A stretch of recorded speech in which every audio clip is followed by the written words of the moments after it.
Hi అండి అందరికీ. నేను మీ శాంతిని. రీల్స్ చూస్తూ ఉంటే నాకు బాగా నోరూరిపై చేసిన రెసిపీ అండి. దానికోసం ఒక పాలక్ కట్ట తెచ్చి బాగా కడిగి కట్ చేసి పెట్టుకున్నాను.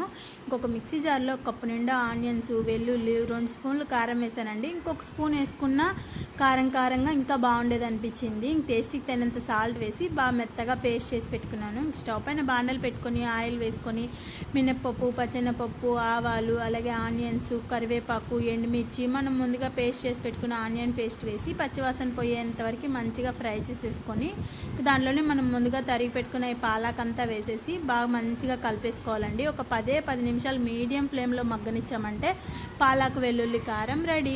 వేడి అన్నంలో ఈ పాలాకు వెల్లుల్లి పచ్చి ఎర్రగడ్డలు వేసుకొని తింటే ఉన్నింది అబ్బాబ్బా ఎంత అన్నం తిన్నామో తెలియదండి, అంత టేస్టీగా ఉన్నింది. ఖచ్చితంగా అందరూ ట్రై చేయండి. వీడియో నచ్చితే లైక్ చేయండి, అలాగే మన ఛానల్ని సబ్స్క్రైబ్ చేసుకోండి. బాయ్.